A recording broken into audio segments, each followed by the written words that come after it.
The story of the king, the merchant, and providence. In the kingdom of Aryanpur, there was a wise and benevolent king named Shailendra. He ruled with justice and cared deeply for the well-being of his people. King Shailendra often wondered about the mysteries of life, how events unfolded, how people's lives were shaped, and how much of it was truly in their control. One day, while walking through the royal gardens, he came across an elderly merchant named Harish. Harish was well known in the kingdom for his honest dealings, his wisdom, and his knowledge of the world. King Shailendra invited Harish to join him for tea, hoping to gain some insight into life's deeper truths. Harish, the king asked as they sat down, I have often wondered about the forces that guide our lives. How much is in our control, and how much is determined by providence? I have seen people struggle despite their best efforts, while others seem to be effortlessly surrounded by helpers and success. What do you think about this? Harish took a slow sip of his tea, then looked at the king thoughtfully. Your Majesty, he said, this is a question that many of us ponder throughout our lives. Let me share a story with you that may provide some clarity. The tale of the merchant and the divine plan. Once upon a time, there was a merchant named Rajan, who lived in a distant village. Rajan was known for his clever business sense and his ability to turn even the most modest of resources into wealth. He worked tirelessly day and night, constantly striving to improve his business. Despite his hard work, Rajan often felt that something was missing. There were many obstacles in his path, rival merchants, unpredictable weather, and occasional bad luck. No matter how hard he tried, there were times when success seemed elusive.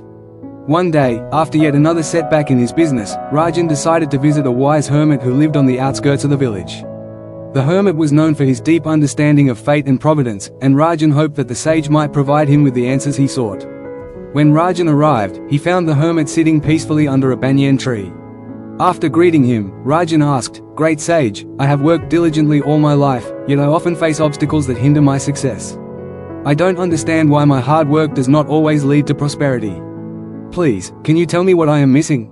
The hermit looked at Rajan kindly and said, Rajan, the world works in mysterious ways. Your intellect, your efforts, and your business are all influenced by providence. As is the desire of providence, so functions your intellect.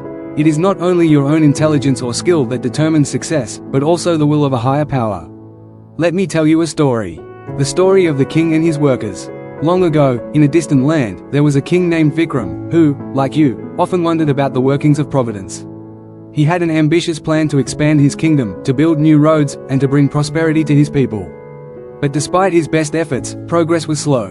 The laborers he hired were often distracted, the weather was unpredictable, and there were many obstacles in his way. One day, while walking through the construction site, King Vikram noticed a poor man sitting on a rock, watching the workers. The man was not helping, but instead, he seemed to be observing everything quietly. Intrigued, the king approached him and asked, Why do you not work with the others? Are you not interested in the prosperity of the kingdom? The man smiled and replied, Your Majesty, I am simply a humble traveler. I do not have the strength to work alongside these men, but I see something that you do not. The workers who are here today are not here by mere chance. It is providence that has brought them to this site. Though it may seem that their efforts are insufficient, they are each here for a purpose, as helpers of your grand plan. Some are skilled, others less so, but all are part of a greater design. Do not measure success by the immediate results, but trust that providence has placed these helpers in your path for a reason. The hermit paused, and turned back to Rajan. King Vikram's success did not depend solely on the labor of the workers, it also depended on the will of providence, which brought the right people into his life at the right time. In the same way, your success, Rajan, is not only determined by your intellect or your efforts but by the will of providence. You must trust that, in time, the right helpers will appear, whether they are people, opportunities, or moments of inspiration. These helpers are guided by providence, and it is through their assistance that your path will unfold. Rajan was silent for a moment, contemplating the sage's words. But what if I don't see these helpers? He asked. The hermit smiled. Sometimes, they may not appear in the form we expect, or at the time we wish. But when the time is right, providence will guide them to you. It is your task to remain patient, continue with your efforts, and trust that the right people and circumstances will emerge to assist you when needed. Moral of the story, as is the desire of providence, so functions one's intellect. One's activities are also controlled by providence, and by the will of providence, one is surrounded by helpers. While we must put in our own effort and work diligently, the ultimate course of our lives is often shaped by forces beyond our control.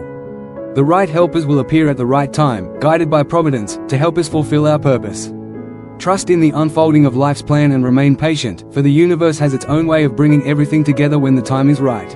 Thanks for watching. If you found this video insightful, don't forget to give it a like, share it with others who might benefit, and subscribe to the channel for more valuable content like this. Hit the bell icon so you never miss an update. See you in the next video.